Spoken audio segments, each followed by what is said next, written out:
Welcome to Candid Conversations, everyone. I'm Sandra Seapack.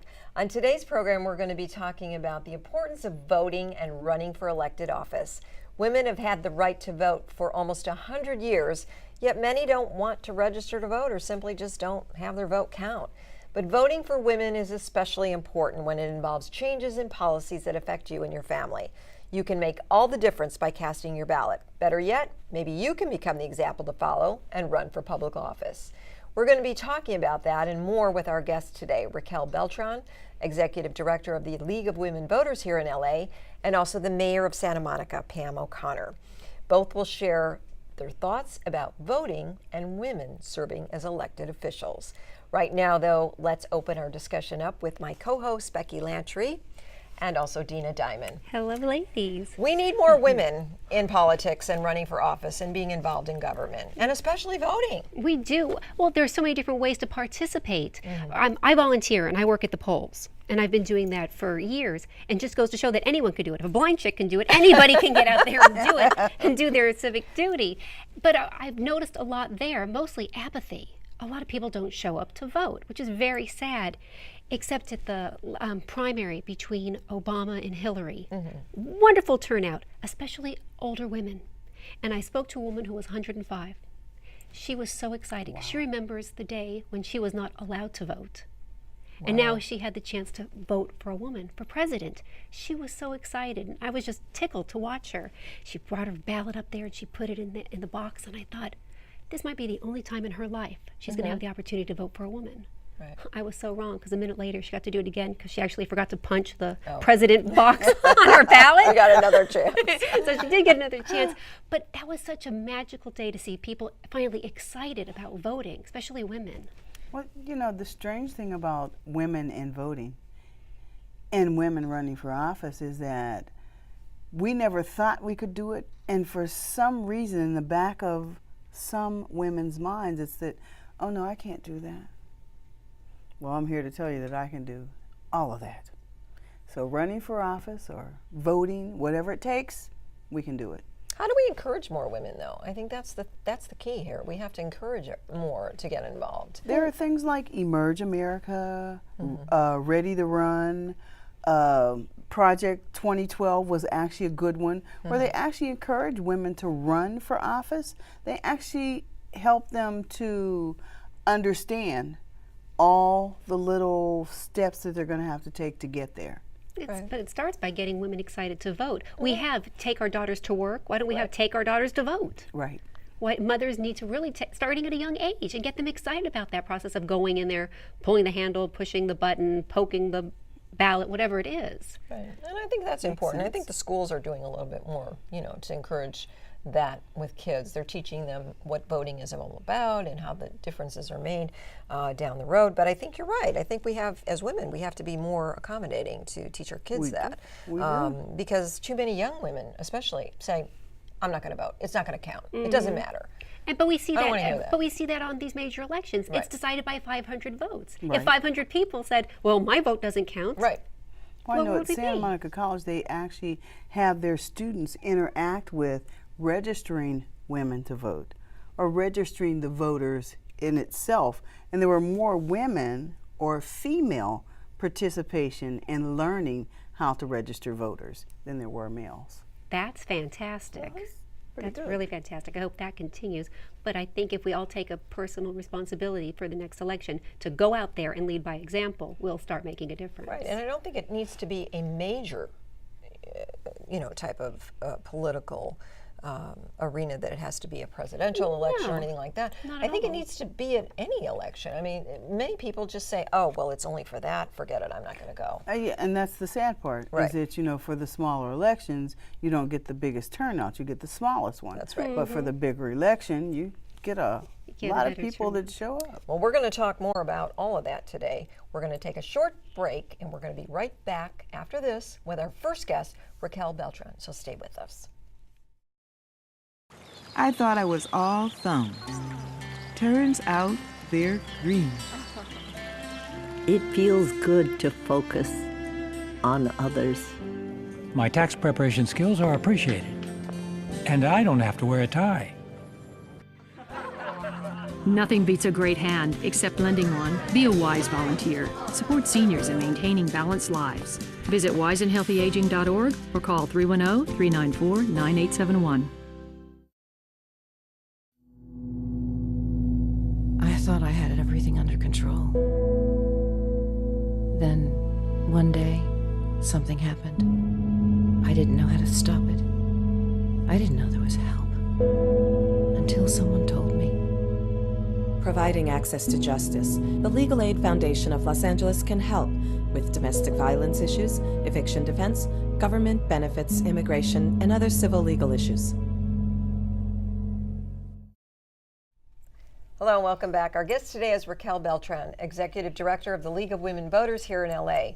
The nonprofit, nonpartisan organization provides people the information they need at the polls to participate in the election process and learn what their civic leaders are doing too. Hi, Raquel, and thanks for joining us today. Thank you, on Candid ladies. Conversations. Thank you so much Happy for to be coming. here. Thank you. You know, the big thing is trying to get people to vote, getting them out there, getting them excited about voting. Can you talk a little bit about that? Well, we are dedicated to that at the League. We don't want people just to go and vote, but we want them to be informed participants in civic engagement as a whole, and voting is part of that. And we see voting as sort of being the end of a whole civic engagement process. It's almost like the culmination of that experience. So civic engagement doesn't really start and end with voting. It has to do with your total experience, and voting is just one part of that. How do we encourage young people to vote? What would you say to somebody? But what we say to the young people that we interact with, either as our interns in our program, or in a program that we have that's called Running and Winning, and now Running, Winning, and Serving, where we bring in 100 high school students from LAUSD schools and talk to them about how to run for office and how to win, and also how to serve their community. And what we find is that they need to just figure out and identify something that's important to them and build around that. And as part of building around that, that means learning how to make that thing happen, how to make that issue evolve in the direction they'd like to make it evolve. And in the process, they'll have to learn how the system works, because no matter what you want to do, you've got to interact with government to make it happen. So it could be that they need to do some research about how to affect that change. Is it testifying before the public agency? How do you testify? How many minutes do you have? Learn how that system works. In the course of doing that, it opens their eyes to the fact that there are systems, there are agencies and institutions that we all have to deal with in order to affect change. And so with your high school students interacting, has this only been restricted to LAUSD? We've been focusing on LAUSD students primarily because we've been focusing on public schools. Okay. And what we also ask is we focus on, we select 10 schools, and there are 10 students from every school, so that's where we get to 100. And we match them up in focus groups throughout the forum with elected officials. So they could be assembly members, the city attorney, mayors, council members, congressional representatives, and they actually interact directly with them. We're very fortunate to have, they're very generous with their time, and they love working with the students. And afterwards, the students put together like a 30-second spot, like their campaign spot, which has to be around, it's their platform. So they take an issue and come up with a 30-second spot that really is their platform for why people should vote for them, based on what they learned from the elected officials about what it takes to do that. So, and how to articulate something that's a soundbite that people take an interest in. So it forces them to think about it and to research the issue a little bit more. And then they realize how hard that is. Would it be hard to expand it to like the city colleges? And Oh, we would love to do it. We would love to have it 3 or 4 times a year. Right now we're able to do it. It's contingent upon funding, and right now we've been able to raise money to do it at least once a year, once a semester. We would love to do it 3 or 4 times a year, and it's quite successful. The kids have a very good experience with it, and we do find, based on their evaluations, that it's eye-opening for them. Now when they watch TV and they see politicians on television, they've got a different lens for that, and they understand that they're people. That's fantastic for children, but what about for somebody who's older and is thinking about running? Can you help them also?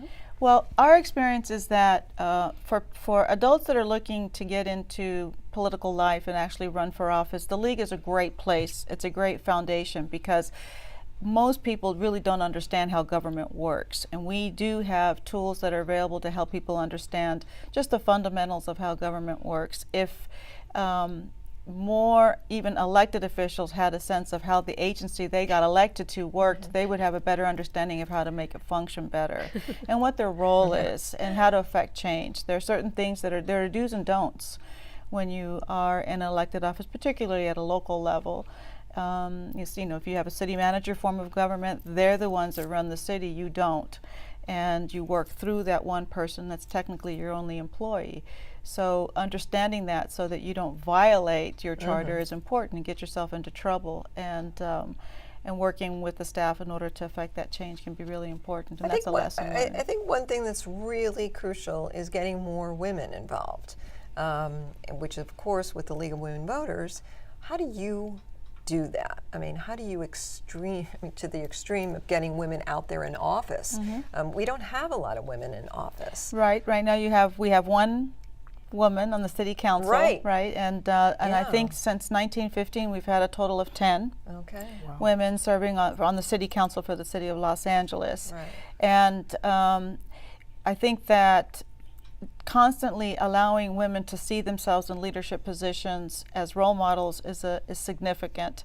To do that in a bureaucracy means that women have to interest themselves in different levels of the bureaucracy. They need to start at boards and commissions or neighborhood councils and all, what we might perceive to be all the way down, but it's really where it gets started. Right, it's a step-up process where they can learn from the bottom up, which is very similar in business. You do the same thing. Right. So it's a great tool, I think, especially for younger people to get involved. Right. To learn the whole process. And the institution that you want to serve, to be elected to serve on.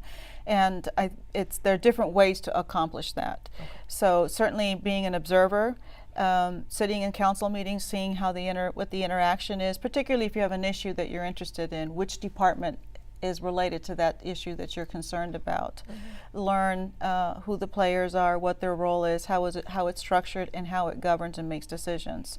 That's something that I think women tend to do really well because they're more relationship oriented, and so they're interested in understanding it much better. They're not as much and making it more effective. So I think women will spend a little more time trying to navigate the institution, and that's healthy, and certainly the League can be a resource for that. We have a publication called Structure of a City that for Los Angeles describes how the city functions. It's very popular. There's a PDF version of it on our website, and it's used for civil service examinations, and so it does help people understand how the city is structured, and we have some new versions of that we're looking at creating that make it even easier, particularly now that there's a focus on the mayor's office on making city government, helping people to understand city government. So we think that's a tool that we'd like to discuss with him and hopefully expand so that it is more user-friendly. A lot of women, I'm sorry, go ahead. Can you tell me how the League of Women Voters is connected to things like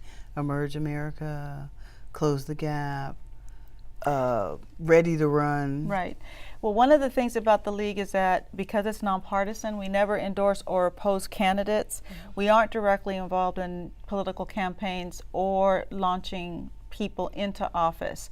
What we do is provide a platform for people to be engaged in government, be civically involved, so that they can gain experience just through that process. It could be the study process, for example, that we have when we study issues, or it could be through action and advocacy where we're actually advancing one of the things that we might think is important. One of the issues we might be at the city council level here in Los Angeles, for example, we have a very strong position on retirement benefits. As we looked at the budget years ago, League members had the foresight to say, we want to look at the deficit that we think is coming down the line for the city, and in the course of looking at that years ago, League members in their wisdom said, we've got to really look at the pensions and kind of offer some suggestions that might be reasonable related to that. Well, that process takes a long time. But the men and women, because we're a membership organization of men and women, who studied the issue, interviewed people on both sides of the issue and came up with a position related to that. That process alone allows you to learn more about the institution, who the players are. You meet them because you're interviewing them. And the league does open doors for people to be able to have candid conversations with people about subject matters. I think it's good, especially with young people, to learn as much as they can. Yes.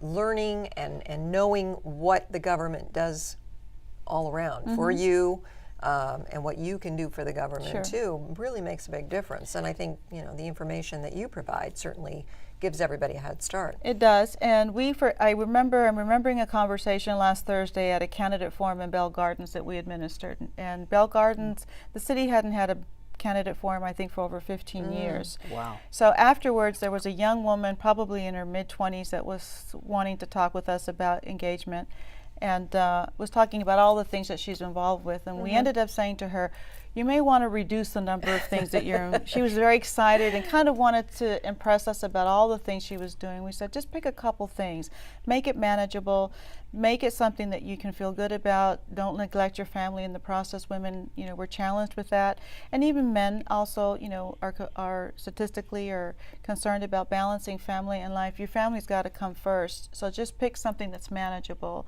and don't frustrate yourself in the process. Make it something that you can enjoy. Absolutely. Well, thank you so much, Raquel. Very You've welcome. provided Thank us you for with inviting some us to really be Lots here. of helpful information. information. Yes, thank you. And hopefully for our viewers too. Thank you very much. We appreciate it. Thank you. Thank you. Thank you, Raquel, and thank you for being with us today and getting the message out about the importance of voting. Stay with us. We'll be right back after this short break with Pam OConnor, the mayor of Santa Monica. Even if a signal indicates it's safe to walk, it's never safe unless drivers see you. Last year, 113 pedestrians were injured in Santa Monica. You don't have to go to extremes to get a driver's attention. It just takes a little eye contact. Take the right steps to be safe. Watch the road.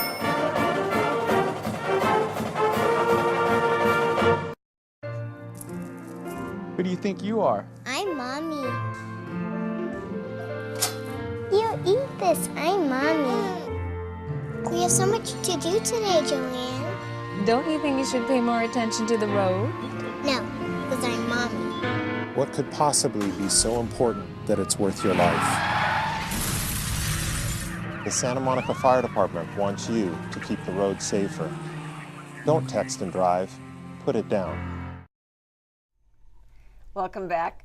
There's a very inspirational saying, you must be the change you want to see in the world, and that is especially true today. Not only does your vote count, serving in your community counts too. As an elected official, your choices and decisions can make things really happen. Our next guest is no exception. Pam OConnor was first elected to the Santa Monica City Council in 1994 and is now serving her 4th term as mayor of Santa Monica. Having campaigned and won, she knows firsthand what it takes to run for public office, as well as serve and champion policies and issues for the people here in Santa Monica. Pam, thank you for being on our show. You're welcome. Thank you, Mayor. Thank Welcome. you for joining us. There's a big difference in running for office and running the office. So I wanted to know if you could touch on that for us a little bit. There are two different things. And when you think about it, frankly, the running for office part of it is really just a few months of each 4-year cycle for us in Santa Monica. So what you're doing is you're running, you're campaigning, you're talking to the public about what your message is, what you will do, what you've accomplished if you've been on the council before, or if you've been on a board or commission, what you bring to the table and what you plan to do. And then after that, if you're elected, that's when you govern. You govern for the next 3.5 years. And that is working together as a team with the council as a whole to figure out how to best serve the citizens of Santa Monica. Okay. How to make the laws, how to set the policies. And one of the biggest things is the budget. Where do the resources go? So again, working together and working with the community and our many boards and commissions. That's difficult. A lot of us sit on our couch, like we do now right here, and Here ponder we the are. world, and we That's argue it. and say, this person's doing a great job, this person's doing a lousy job. I would do this, I would do that, but we don't get off the couch. What made you finally get off the couch and want to do something? Well, for me, I was relatively new to Southern California. I'd moved to Santa Monica, but I worked in another city. So after a few years, I said, hey, the people I know are from this other city. I don't know that many people in Santa Monica, and I knew something about historic preservation, said I'd like to give back to the community, learn a little bit more about Santa Monica. So I applied for the Landmarks Commission, and it was more as a way to get involved, to I knew that I would be bringing something to the commission too, but that engaged me. That really, in a way that I said, wow, I understand now better how landmarks issues relate to planning. So then I applied for the Planning Commission and was appointed to the Planning Commission, served there for a few years, and then said, I see how all of this relates to the bigger running the city, and decided to run for city council. So the more you knew inspired you? Yes. The more you knew and the more engaged I got, and seeing the relationships and seeing how, as you started the segment, how you can affect change and at what level you can affect change. And you said boards and commissions, so that's two different commissions that you were on. Yes, absolutely. Wow. Now I have my show and tell. See, I did bring show and tell. All right. Which is, here's a year-end report from Santa Monica. One thing I did want to point out, which is really great, and you can get this online too. You don't have to pick this up. But I went through, and there's our city council. We're proud of all of us. But I did underline our boards and commissions and underlined all the women. And when I did a little count of that, I'm in there. I'm in there. You are. And when I did a little count of it, I said, I'm really proud of the job we've done, because over 50% of our commissions have over 50% women on. And that's them. good. You've encouraged that. Right, absolutely. That's very exciting, including the kind of some of the commissions, such as the Planning Commission, which is in the charter, creates a planning commission. They do serious land use issues. Architectural review boards. These are not necessarily traditional areas for women in other cities, but we are well served by women in Santa Monica. But again, as we were saying previously, starting small, starting at some point, starting is the key thing. Absolutely. Is to be a part of the community, be a part of something that makes up the civic, community. Right. And that's anywhere from, if you have kids, being in the PTA, if you're in your neighborhood, involved in your neighborhood, in your church. There are many ways to be involved in the community and pay attention. Absolutely. That's actually where I started at, in the community. My daughter's school first, then different types of boards, and for instance, MLK, NAACP, the PTA, family development. I just jumped in. And then when I was appointed to the Commission on the Status of Women, I was like, really? Okay, so now I can work. Do more work. And then you find out when you're elected that Santa Monica is the main job, but there are other opportunities in the region to serve. We have regional organizations such as Los Angeles County Metropolitan Transportation Authority Board. And one of my special interests has been transportation. So I, early on, advocate of the Big Blue Bus, learned as much as I could about transportation issues, worked on the council to promote that. And when there was an opening on the Metro Board, I ran for that and was able to be selected to represent the South Bay and West Side cities at the board. That's been a lot of fun. It's an interesting time, but it really has been, I'm glad to say, critical for Santa Monica, because when I was first elected to the board, Exposition Light Rail was a concept, it was an idea. It was being studied, and what the alignment is and what the route would be was still up in the air. There was some talk that it might deviate off the right-of-way, which is the alignment it was supposed to be on, and it could have even gone to Venice. And not to say that Venice isn't a great place, but its original thought was downtown Santa Monica, connecting the two downtowns. So one of my first things that I did on the Metro Board was to put forward a motion that was passed by the board to say the vision and intent was to take Exposition Light Rail all the way to Santa Monica. Now I've continued working. We were able to get a construction authority created by state law through Sheila Kuehl when she was in the Senate. That is a dedicated organization to build Expo. The voters, we worked hard, and then the voters in 2008 passed a half-cent sales tax that funded Expo. So phase 2 was built from downtown Los Angeles. Culver City is operating. That's phase 1. I mean, phase 2 is now under construction all the way to Santa Monica to be completed in 2 years, and we will have light rail that connects our downtown to Culver City, past USC, all the way to downtown Los Angeles, up and running in 2 years. So it's been an exciting time to be on that Metro Board, and my goal is making sure it gets built, and finishing it is going to be a great addition to Santa Monica. Now, when you were elected to City Council, did you get that big picture then? No.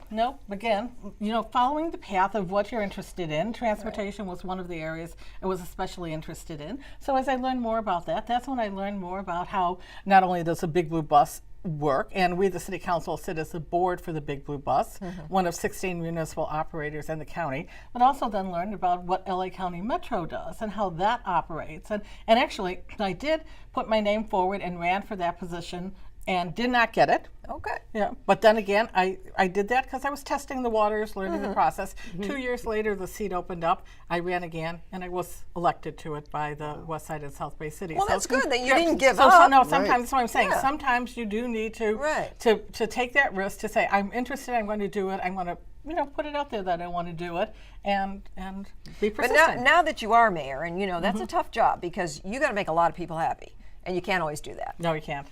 And that's the tough part now is that you have to say no, and you have to make decisions that maybe not everybody agrees with.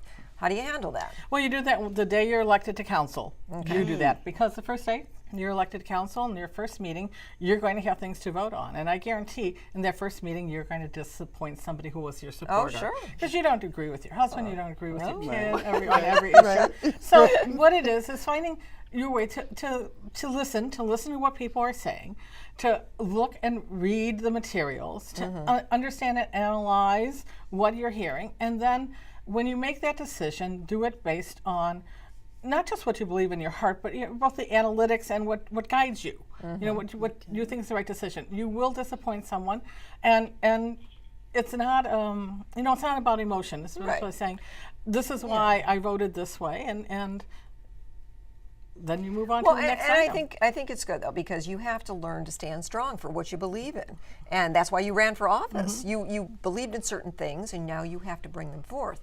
So some people may not agree with you, but you're doing a lot of good things. Right, and it's interesting because I think in general our council agrees on many items. We work together. There's a subset that there'll be disagreement, and sometimes you'll see like a 5-2 vote, and it'll be a different 5-2 the next day. So so you'll see some alignments, some areas where people fall into this or that. But in general, my whole time on the council, I have to say, I think with every council, we've tried hard in general we've tried hard to work together. And when there are differences, there are. And you can move. Now, being mayor, you give a lot of your personal time. Yes. That's probably one of the toughest parts of the job I don't think people realize how much personal time goes into a professional job like that. I mean, that's a professional role that you take on for the city, but yet personally, you spend a lot of time at this. Right. All of us on the council, we're all elected. We're citizen legislators, so it is a part-time job. It's not your full-time job.